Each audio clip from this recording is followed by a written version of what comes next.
Thriller 90s love stories ಕಥೆಗಳನ್ನು ನೋಡಿರಿ. ಒಳ್ಳೆಯ ಕಾಮಿಡಿ ಥ್ರಿಲ್ಲರ್ ಮನ ಮಿಡಿಯುವ ಲವ್ ಸ್ಟೋರಿಗಳು ಇವೆ. Please like and subscribe my channel ರೀ. ಪ್ಲೀಸ್ ನೀನು ನನ್ನನ್ನು ಇಷ್ಟಪಡುತ್ತೀಯಾ? ಇದು ಸಾಧ್ಯವಿಲ್ಲ. ನಾವು ದೂರವಿರಬೇಕು. ದಯವಿಟ್ಟು ಹೋಗಬೇಡ. ನಾವು ಹೋಗಬೇಕು. ಪ್ಲೀಸ್ ಚಾನೆಲ್ ಸಬ್ಸ್ಕ್ರೈಬ್ ಮಾಡಿ.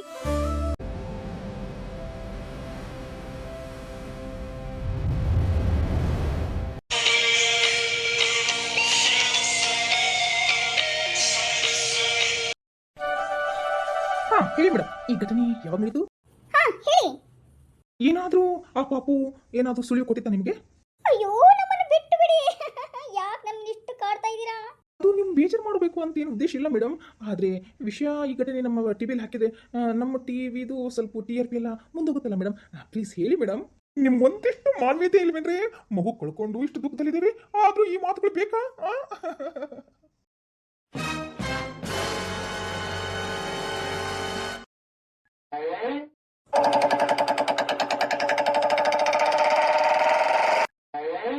ಏನ್ರಿ ಇಲ್ಲಿ ಮಾಡ್ತಾ ಇರೋದು ನೀವು? ಸರ್, ಅದು ಏನ್ರಿ ನೀವು ವಿಷಯಗಳನ್ನ ಟಿವಿ ಪೇಪರ್ಗಳಲ್ಲಿ ಹೆಡ್ಲೈನ್ ಆಗಿ ಮಗುವಿನ ಪೋಷಕರನ್ನು ಕೇಳಿ ಮತ್ತೆ ಅವ್ರಿಗೆ ಪ್ರಶ್ನೆ ಕೇಳಿ ಅವ್ರ ಮನಸ್ಸಿಗೆ ನೋವು ಮಾಡ್ತಾ ಇದ್ದೀರಾ. ನಿಮ್ಗೆ ಒಂದ್ ಸ್ವಲ್ಪ ಜ್ಞಾನ ಇಲ್ವೇನ್ರಿ? ಅದು ಮೇಡಮ್, ಏನ್ರಿ ನಿಮ್ದು? ದುಃಖನ ಜಾಸ್ತಿ ಮಾಡಿಸಿ ನಿಮ್ಮ ಟಿವಿದು TRPನ ಹೆಚ್ಚಿಸ್ಕೊಳ್ಬೇಕಾ?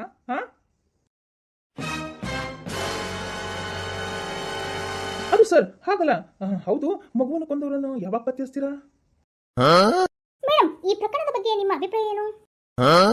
ಮೇಡಮ್, ಈ ಪ್ರಕರಣದ ಬಗ್ಗೆ ನಿಮ್ಮ ಅಭಿಪ್ರಾಯವೇನು? ಇದೆಲ್ಲ ಪೂರ್ವ ನಿಯೋಜಿತ ಕೃತ್ಯವೇ? ಏನಂದಿಲ್ಲ ಇದಕ್ಕ?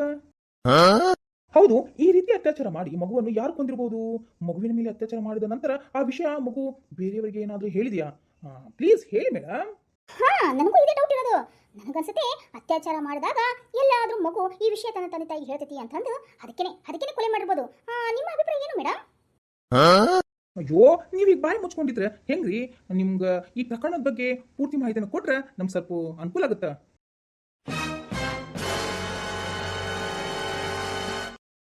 ನಿಮಗೆಲ್ಲ ಸ್ವಲ್ಪ ಮನುಷ್ಯತ್ವನೇ ಇಲ್ವಾ? ಮಾನವೀಯತೆ ಅನ್ನೋದೇ ಇಲ್ವಾ? ಮಗುವನ್ನು ಕಳೆದುಕೊಂಡು ದುಃಖದಲ್ಲಿರುವ ಅಂತ ತಂದೆ ತಾಯಿಗಳಿಗೆ ಈ ತರ ತಿವಿದು ಮಗುವಿನ ಸಾವಿನ ಬಗ್ಗೆ ಪ್ರಶ್ನೆ ಮಾಡ್ತಾ ಇದ್ದೀರಲ್ಲ, ಅವರ ನೋವನ್ನು ಹೆಚ್ಚು ಮಾಡದೇ ಅಲ್ವಾ ನಿಮ್ದು? ಈಗಷ್ಟೇ ಬೆಳಕೆ ಬಂದಿರೋ ಪ್ರಕರಣದ ಬಗ್ಗೆ ಮಾಹಿತಿ ಕೊಡಿ ಎಂದು ನನ್ನನ್ನು ಅಡ್ಡಗಡ್ತಾ ಇದ್ದೀರಾ ಅಲ್ವಾ? ನೀವಂತೂ ನಿಮ್ಮ ಕೆಲಸವನ್ನು ಅಚ್ಚುಕಟ್ಟಾಗಿ ಮಾಡೋದಿಲ್ಲ.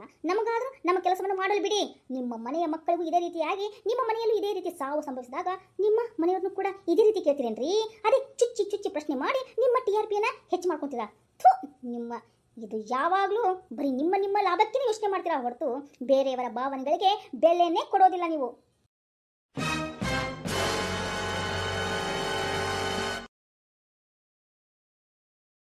ಏನ್ರಿ ಇವರು ಎಂತ ದುರಂಕಾರಿ ಇದ್ದಾರೆ ಈ ದುರ್ಗಾ ಅವರು? ನೋಡ್ರಿ, ಮಾಧ್ಯಮದವರ ಮೇಲೆ ಹಲ್ಲೆಯನ್ನು ಮಾಡಲು ರೆಡಿ ಇದ್ದಾರೆ ಈ SCP ದುರ್ಗಾ. ಏನಾದ್ರು ಈ SCP ದುರ್ಗಾಗೆ ಸ್ವಲ್ಪ ಕೊಬ್ಬು ದುರಂಕಾರ ಜಾಸ್ತಿ. ಬನ್ನಿ.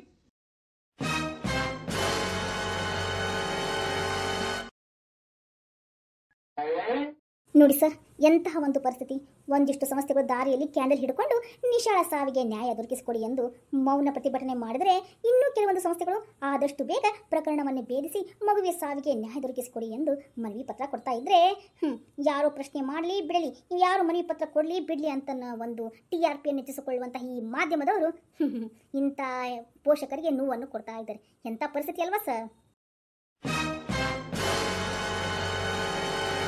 ಬನ್ನಿ ಸರ್, ಒಳಗಡೆ. ಬನ್ನಿ ಮೇಡಮ್. ಹೌದು, ಇವರೆಲ್ಲ ಯಾರು? ಅದು ಮೇಡಮ್ ಇವರು ನಮ್ಮ ಅಪ್ಪ ರೀ, ಇವರು ನಮ್ಮಮ್ಮ. ಓ ಹೌದಾ? ಈ ಮನೆಯಲ್ಲಿ ಕೆಲಸದವ್ರು ಇರ್ಬೇಕಲ್ಲ, ಇಷ್ಟು ದೊಡ್ಡ ಅರಮನೆ ಇದೆ. ಹೌದ್ರಿ ಮೇಡಮ್ ಇಬ್ಬರದಾರಿ ಕೆಲಸರು. ಹೊರಗಡೆ ಎಲ್ಲ ಗಾರ್ಡನ್ ಎಲ್ಲ ಸ್ವಚ್ಛ ಮಾಡಕ ಒಬ್ಬ ಗಂಡ್ಮಗನ ಇಟ್ಕೊಂಡ್ರಿ. ಮನೆ ಒಳಗೆ ಅಡಿಗೆ ಮಾಡಕ ಒಬ್ಬಕ್ಕೆ ಹೆಣ್ಮಗಳು ಅದಾಳ್ರಿ ಕೆಲಸದವಳು. ಸರಿ. ಹೌದು, ಮಗು ಎಷ್ಟು ಗಂಟೆಗೆ ಬರುತ್ತೋ ಏನು ಅಂತ ಏನು ಹೇಳಿಲ್ಲ? ಅಲ್ಲ ಸರ್, ಬೆಳಿಗ್ಗೆ ಸ್ಕೂಲ್ಗೆ ಹೋಗಿ ಸಾಯಂಕಾಲ ಟ್ಯೂಷನ್ಗೆ ಹೋಗಿಲ್ಲ ಸರ್. ಹೌದು, ಯಾಕೆ ಟ್ಯೂಷನ್ಗೆ ನೀವು ಆಕಿನ ಒಬ್ಳೆ ಕಳಿಸ್ತಿದ್ರಿ? ನೀವು ಯಾರು ಕೆಲಸದವ್ರು ಇಲ್ಲನ? ಕೆಲಸದವರು ಅವಳ ಜೊತೆ ಕಳಿಸ್ಬೋದಿತ್ತಲ್ಲ? ಅದು ಸರ್ ಹಠ ಮಾಡ್ತಿದ್ಲು.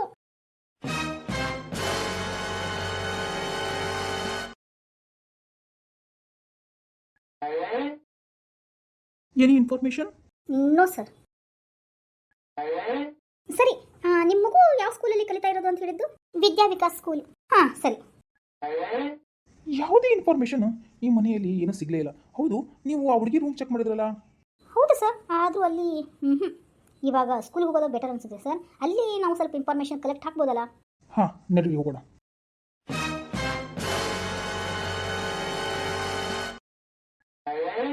ಸರಿ ದುರ್ಗಾ, ನಾನು ಅವ್ರ ಹೆಡ್ ಮಾಸ್ಟರ್ ಮಾತಾಡ್ಸ್ಕೊಂಡ್ಬರ್ತೀನಿ. ಇಲ್ಲಿ ನೀ ಟೀಚರ್ಸ್ ಕರೆದ್ಬಿಟ್ಟು ಮಾತಾಡು. Yes sir. ನಮಸ್ತೆ ಮೇಡಮ್. ಓ ನೀವೇನಾ ನಿಶಾ ಕ್ಲಾಸ್ ಟೀಚರ್? ಹಾಂ ಹೌದು ಮೇಡಮ್. ಹೌದು, ನಿಶಾ ಸ್ಕೂಲಲ್ಲಿ ಹೇಗಿರ್ತಿದ್ಲು? ಬಹಳ ಚೂಟಿ, ಬಹಳ ಚುಟುಕು, ಪಟಪಟ ಪಟಪಟ ಅಂತ ಮಾತಾಡ್ತಾ ಇದ್ಲು ಆ ಮಗು. ಭಾರಿ ಶಾಣೆ ಬಿಡ್ರಿ. ಓ ಹೌದಾ? ನಿಮ್ಮ ಮುಂದೆ ಏನಾದರೂ ಅವಳು ಏನು ಹೇಳ್ಕೊಂಡಿದ್ಲಾ? ಇಲ್ಲ ಅಂದರೆ ಅವಳ ನಡವಳಿಕೆಯಲ್ಲಿ ಏನಾದರೂ ಬದಲಾವಣೆ ಬಂದಿತ್ತಾ? ಅಂದರೆ ಮಂಕಾಗಿ ಇರ್ತಾ ಇದ್ದಿದ್ದು, ಹೆದರುವುದು, ಅಳುವುದು, ಈ ರೀತಿ ಏನಾದರೂ ನಿಮ್ಗೆ ಅನುಮಾನ ಬಂದಿತ್ತಾ ಅವಳ ಮೇಲೆ? ಚೇಚೆ, ಆ ರೀತಿ ಯಾವುದೇ ಬದಲಾವಣೆ ನಾನು ಕಂಡಿಲ್ಲ ಮೇಡಮ್. ಓ ಹೌದಾ? ಹಾಗಾದರೆ ನಿಶಾಳ ಕ್ಲೋಸ್ ಫ್ರೆಂಡ್ಸ್ ಇದ್ರೆ ಸ್ವಲ್ಪ ನನಗೆ ಮೀಟ್ ಮಾಡ್ತೀರಾ? ಹಾಂ ಓಕೆ ಮೇಡಮ್, 1 ಸೆಕೆಂಡ್. ಹಾಯ್ ಪುಟ್ಟ. ನಮಸ್ತೆ ಆಂಟಿ. ನಮಸ್ತೆ ಆಂಟಿ. ಅದು ಪುಟ್ಟ, ನಿಮ್ಮ ಫ್ರೆಂಡ್ ಅದೇ ನಿಶಾ ಯಾರ ಬಗ್ಗೆ ಆದರೂ ನಿಮ್ಮಲ್ಲಿ ಕಂಪ್ಲೇಂಟ್ ಮಾಡಿದ್ಲಾ? ಏನು?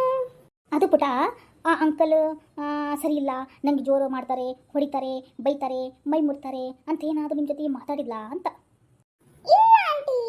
ಪುಟ್ಟ, ನಿನ್ನ ಮುಂದೆ ಏನಾದರೂ ಹೇಳಿದ್ಲಾ ನಿಶಾ? ಇಲ್ಲ ಆಂಟಿ, ನನ್ನ ಮುಂದೆ ಏನು ಹೇಳಿಲ್ಲ.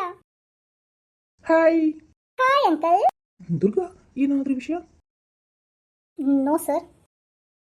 ಹಾಂ ಪುಟ್ಟಿ, ಹೋಗ್ರಿ ಕ್ಲಾಸಲ್ಲಿ ಹೋಗಿ ಕೂತ್ಕೊಳ್ಳಿ. ಸರ್ ಇವಾಗ ಏನು ಮಾಡೋದು?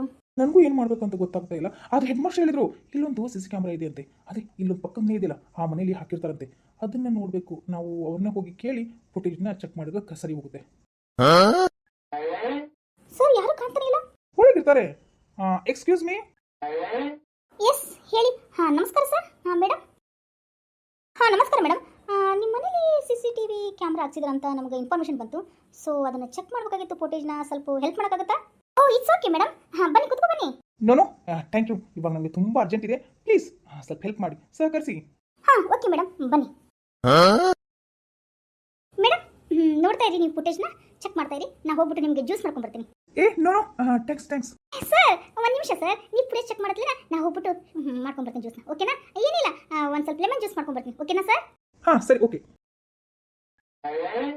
ಟ್ಯೂಷನ್ ಸೆಂಟರ್ಗೆ ಹೋಗಿ ಇಲ್ಲಿಂದ ಮುಗಿಸಿ ಮತ್ತೆ ನಿಶಾ ಬಾಯ್ ಅಂತ ಫ್ರೆಂಡ್ಸ್ ಹೇಳಿದಾಳೆ ಸರ್. ಮತ್ತೆ ಮನೆ ಕಡೆ ಹೋಗಿದ್ದಾಳೆ. ಇದು ಇದರಲ್ಲಿ ಹಾಗೆ ಇದೆಯಲ್ಲ ಸರ್. CCTV ಫುಟೇಜ್ನಲ್ಲಿ. ಆದರೆ ಸರ್ ಇಲ್ಲಿ ನೋಡಿ, ಅರ್ಧ ದಾರಿಗೆ ಬಂದ ಮಗು ಮುಂದೆ ಕಾಣ್ತಾನೆ ಇಲ್ಲ ಸರ್. ಹೇಗೆ ಕಾಣಾಯಿತು ಸರ್? ಅಂದ್ರೆ ದುರ್ಗಾ, ಒಂದು ಹಂತಕ್ಕೆ ದಾರಿಗೆ ಬಂದ ಮಗು ಮುಂದೆ ದಾರಿಯಲ್ಲಿ ಕಾಣ್ತಾ ಇಲ್ಲ. ಅಂದ್ರೆ ಆ ದಾರಿಯಲ್ಲಿ ಅವಳು ಕಾಣೆಯಾಗಿದ್ದು ಅಲ್ವಾ? Yes sir. ಮುಂದೆ ನಮ್ಮ ದಾರಿ, ಮುಂದಿನ ದಾರಿ ಟ್ಯೂಷನ್ ಸೆಂಟರ್ ಸರ್. ಅಲ್ಲಿ ಹೋಗಿ ವಿಚಾರಿಸಿದ್ರೆ ವಿಷಯ ಗೊತ್ತಾಗ್ಬೋದು ಸರ್. ಸರಿ ಸರ್, ಹೋಗೋಣ. ಮೇಡಮ್ ಒಂದು ನಿಮಿಷ, ಕುಡಿದಿ ಜ್ಯೂಸ್ನ. Thank you. It's okay sir.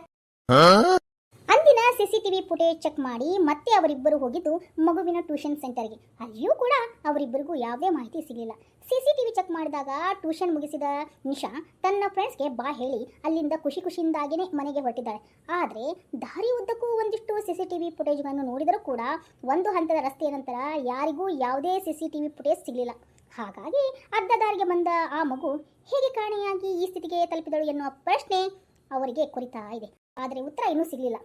ಒಟ್ಟಿನಲ್ಲಿ ಹೇಳುವುದಾದರೆ ಅಂದಿನ ಇಡೀ ದಿನದ ಓಡಾಟ ಯಾವುದೇ ಫಲ ಕೊಡಿಲ್ಲ ACP ದುರ್ಗಾ ಹಾಗೂ ಸಮರ್ಥ ಅವರಿಗೆ. ಹೀಗಾಗಿ ಮುಂದಿನ ಎಪಿಸೋಡನ್ನು ಯಾವುದೇ ಕಾರಣಕ್ಕೂ ಮಿಸ್ ಮಾಡ್ಕೋಬೇಡಿ. ಪ್ಲೀಸ್ ಲೈಕ್ ಕೊಟ್ಟು ಸಬ್ಸ್ಕ್ರೈಬ್ ಮಾಡ್ಕೊಳ್ಳಿ ನನ್ನ ಚಾನಲ್ನ. ಹಾಗೆಯೇ ಮುಂದೆ ನಿಶಾನ ಕೊಲೆ ಹೇಗಾಯಿತು ಉತ್ತರ ಬೇಕಲ್ವಾ? ಮುಂದಿನ ವಿಡಿಯೋದಲ್ಲಿ ಪ್ಲೀಸ್ ಖಂಡಿತವಾಗಿ ನೋಡಿ.